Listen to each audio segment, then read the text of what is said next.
Hi, my name's Jacob. Hey, and I'm Julian. Today we're going to be going over firefighting gear today, the typical thing that you're going to be using while fighting a structure fire.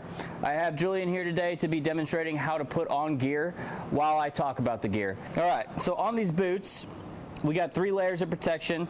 Most of your gear is going to have 3 layers of protection. It's going to have your outer shell or outer layer, your moisture barrier, and your thermal lining. The outer layer protects you from debris, direct flame, heat, and then when you go into the moisture barrier, it essentially lets vapors through, but it doesn't let liquid go through. And the internal thermal lining keeps you cool. If you're sweating, it'll wick off all that sweat and send it to the moisture layer. That way you're not essentially boiling alive like a lobster inside, okay? So putting on your boots is just like putting on boots at home. The great thing about these boots is they don't have any shoelaces or anything, so you just slip them right on, okay? Just like that. Perfect. All right, when you are putting your boots on, just make sure you got these handles on too. Right, you can hold on to those handles while you put your boots on. That way you're kind of stable. You're not gonna be falling over while trying to put your boots on. You got your pants right here, okay? Same exact 3-layer scenario that we got, just what I just talked about, okay? Just for reference, visual reference, right, you can actually undo these. Your outer layer is gonna be this obvious outer layer, right? Moisture barrier, okay? And your thermal lining. All right, pants will have suspenders on the back. That way, when you're fighting fire, maybe your pants too loose, they never fall off of you. You always put them up over your shoulders. Julian's gonna demonstrate how to do that. He's gonna put up his pants. He's gonna button up just like you would, and then slam that Velcro. Right, now you got a belt that you click in there, and you adjust it to how you like it around your waist, whatever feels comfortable. Put your suspenders on, just like that, and then tighten up your suspenders. Maybe not too tight, but just enough to where you feel comfortable.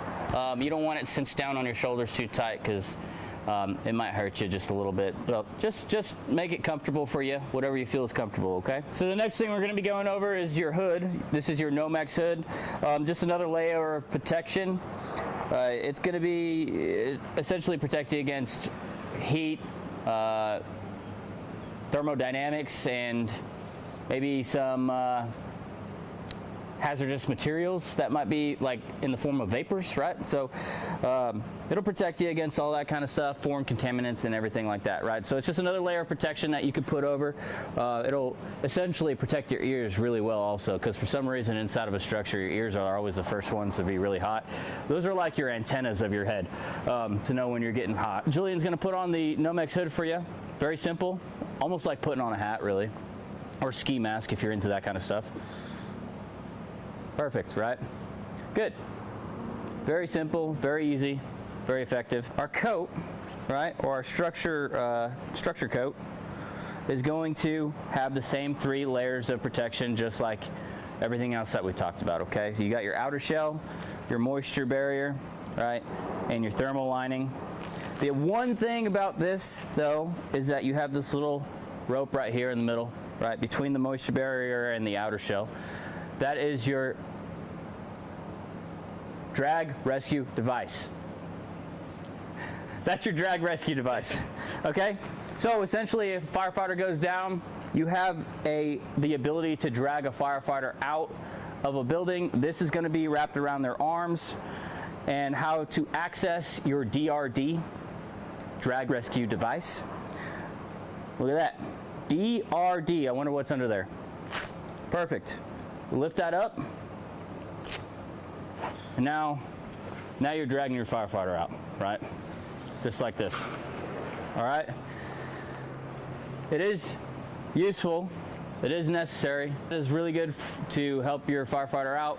You can also grab onto other things like the SCBA or the air pack and all that stuff, but you do have that option in the event that you need to drag your firefighter out of a building for either a mayday or anything, or if they're unconscious or anything.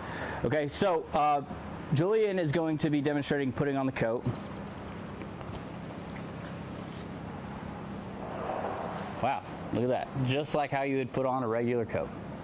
Okay, the one thing is that you have these little pieces on your thumb right? Make sure that they go on there. That way you have durability, okay? Okay. Zip it up, put the Velcro in, and then the one thing that he did is this little liner right here. This is your neck protection also. His Velcro's kind of messed up just a little bit, but it's fine. Make sure you put that on right there, okay? Right, and now he's protected from bottom to top. The last thing he needs to do, or the last couple things he needs to do, is get his face piece on, his Nomex hood on, his helmet, and his gloves. So what we have here is our gloves, or our structure gloves, right? These are going to have the same 3 layers of protection, right? Outer shell, moisture barrier, thermal lining. We've gone over it a couple times. We already know what it is by now. Simple, put on your gloves.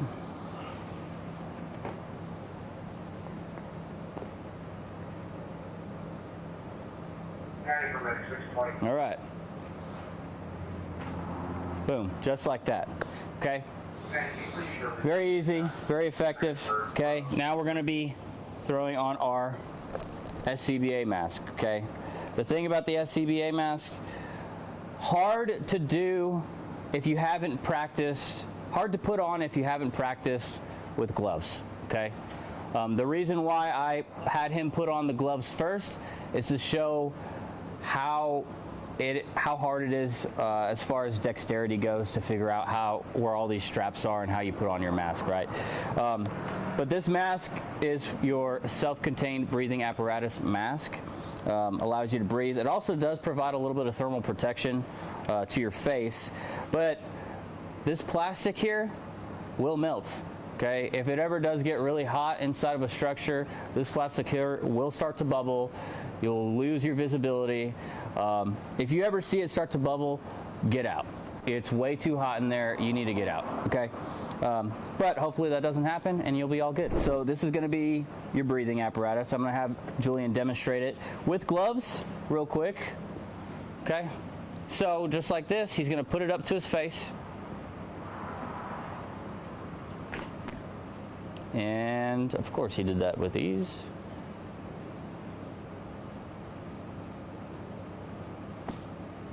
Right, very hard to find. Very hard to find. Right, dexterity's gone, right? Yeah, dexterity's gone. All right, now take it off real quick. And take off your gloves. Okay, now he's got his fingers. We're gonna go ahead and put that on. Now I can feel everything. Okay. All right, you're cinched tight, right? What he's doing now is making sure that he's got a good seal. You put your palm up to the hole that's right there. If it sucks to your face, you got a good seal. No air's coming in through the liner or through the outer edges. No air's coming in. After we put on the mask, we're going to be putting on the Nomex hood, the one that we put on earlier, which is the ski mask, right? So go ahead and put that over. So the one thing about this too is you want to make sure that you have all your mask covered, right? You have the outer edge of the mask right here, this little black piece. Look down just a little bit more. This little black piece right here. You want to make sure that's covered, okay? You can put it over just to double check and make sure, but you do lose a little bit of visibility to the peripheral vision, right, if you do put it over. But it's personal preference, right? Nobody's going to fault you for putting it a little bit over, being a little extra safe, okay? So that is going to be your whole protection of your face and neck, right? After that, we're going to put on our helmet, okay? Helmet, basic standard helmet. It's good to protect you from debris. It will not protect you from a falling AC unit from the roof, okay? So, general debris, the brim of the helmet will let water loft off and not hit you in the face, right? Because it's a little bit longer on this side. You do have some safety glasses right here. Sometimes you can't see out of them because they're a little bit contaminated by structure fires. Some helmets do have little levers down here. That way you have an extra set of safety glasses, right? Yours does not have it. Okay. So do with what you have. So it's personal preference on whether you want to unbuckle this clip, your chin strap, right? Personally, I don't. I like to keep it nice and loosey-goosey. That way I could just put it on just like this. I know I'm wearing a hat. I look loosey-goofy already. And that way I'm able to cinch it down instead of trying to find the buckle with my hands. Saves you a little bit of time. All right. You got a Nomex backing right here, a little extra layer of protection. The one other thing about this helmet though is it is adjustable. If you ever put your helmet on, you do have this little knob down here. You're able to turn it back and forth to adjust to your head, right? To your head circumference. Make it either tighter or looser on your head, whichever one. Make it comfortable for you, okay? Good, how does that feel? Great. Great, perfect. All right, so we got our helmet on, we got our mask on, we got our Nomex hood on, we got our bunker coat, our pants, and our boots, right? So those gloves that I was talking about, how much easier was it to do without the gloves on? Way easier. All right. A lot of people say put the gloves on last, especially when you're starting out, get used to it, right? Practice. There are some people who put on everything with gloves on. It is a really good practice to do, but when you're first starting out, just get used to your gear, right? Get used to putting everything on, feeling everything with your hands for right now. After a while, start getting used to feeling everything with your gloves. In fact, when you're checking out trucks, I recommend maybe even wearing your gloves, pulling chainsaw cords, checking everything off with your structure gloves. That way you know how they feel with your gloves on. But for the meantime, just practice without gloves. Let the gloves be last, okay? Make sure you're efficient first, and then you can practice efficiency with your gloves later. Now, we're gonna be moving on to the air pack. This is what supplies you air within the structure or wherever operation that you're on, okay? It's not an oxygen tank, all right? It is an air tank. You got a 5,500 PSI bottle on here. This is going to be used to allow you to breathe inside of a structure and attach it to that mask that we were talking about. Okay, how you turn it on, you have a little knob down here. You got to push in and then turn, right?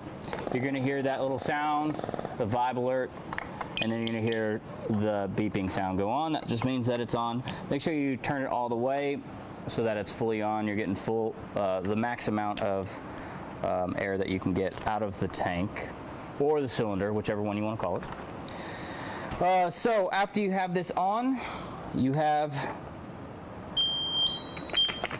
your gauge.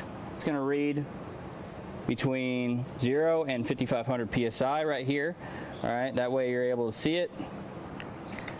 You have your regulator right here. How you know there's air coming in, you can check it real quick by turning this little cherry. We call it a cherry. Make sure there's air coming out of there, okay? You do have a heads-up display when you put it onto your mask. There's these little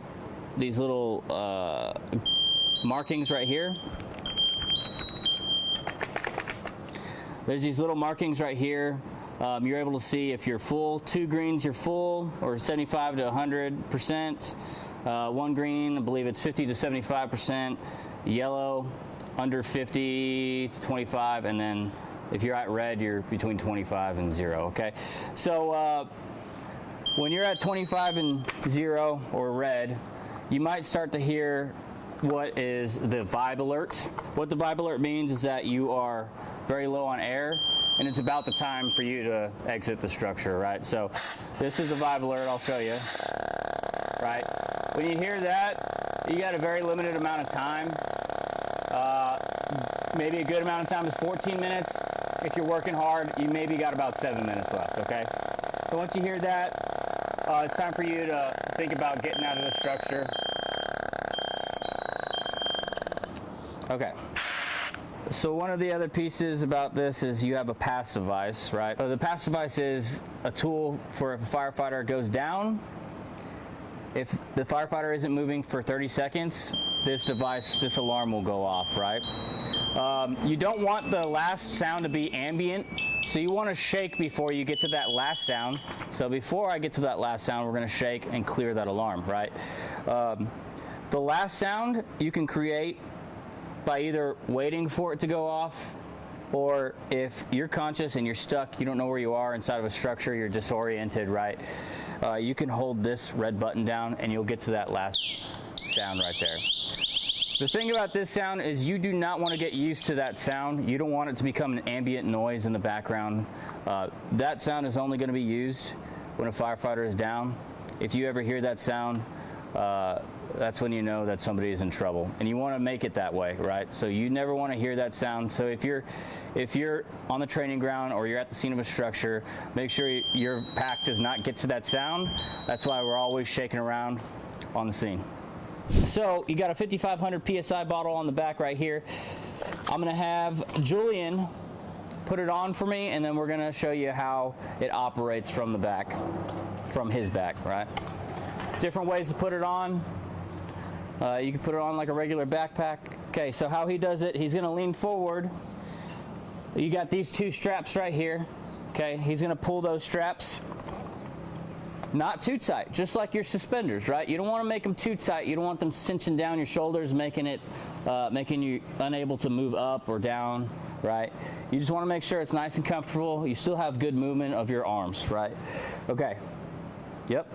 Now after that, he's going to little waist belt down here, little buckle, right? He's going to clip his buckle in. Okay. There's little straps on the side that he's going to pull forward. Yep. There you go. That little jump he did, it's to make sure that it's on his waist, right? Once you get it on your waist, make sure you cinch that waist down, okay? The reason why I say that is because, like, you see how loose these are, right? See how loose these are?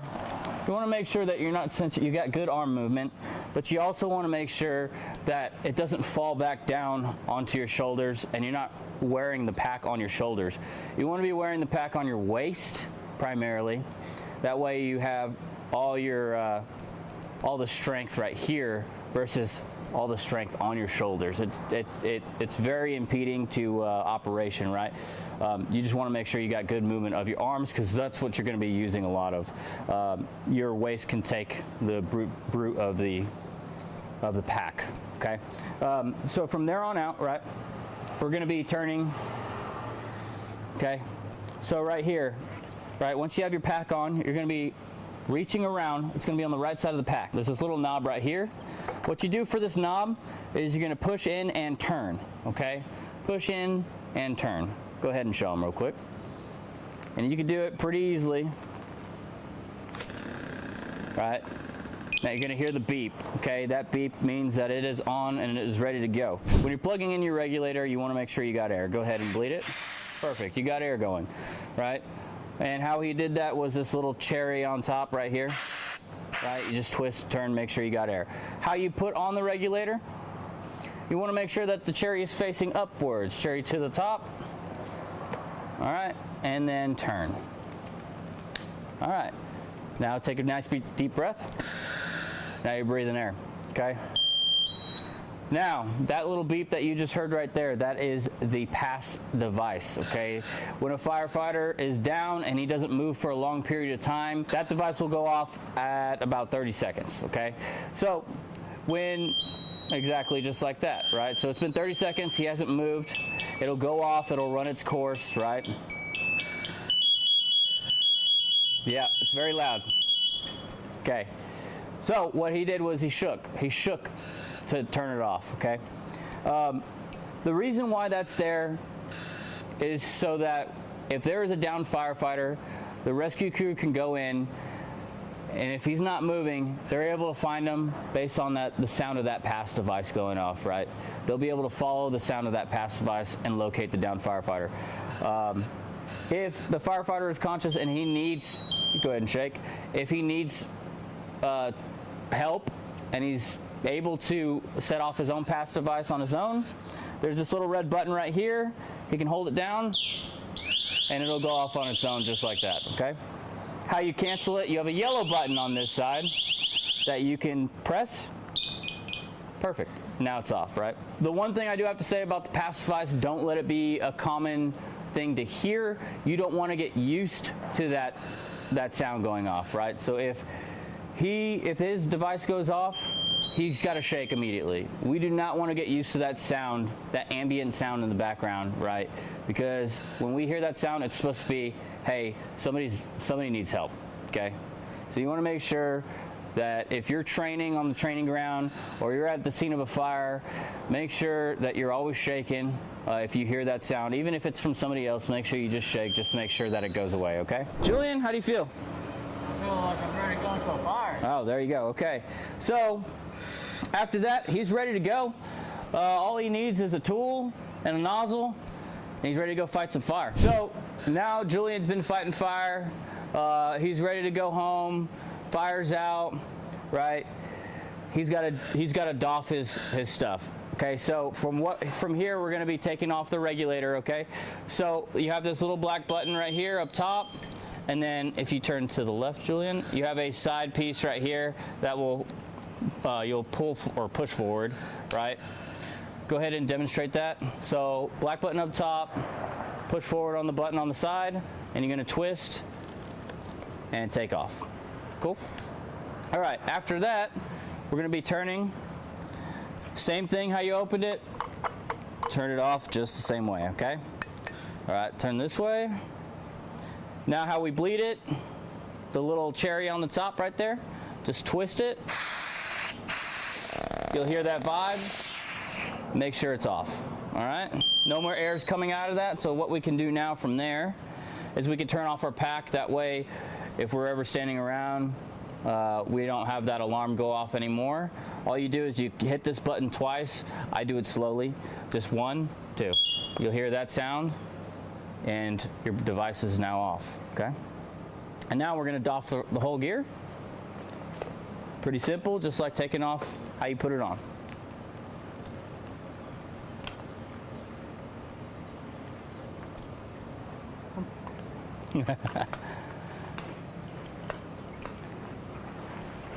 Perfect. All right. Now, while Julian is taking off his gear, how you take out the tank from the pack, okay? So what the first thing you're gonna do is you have this little threaded area right here, okay? You're just gonna unthread this, just like that.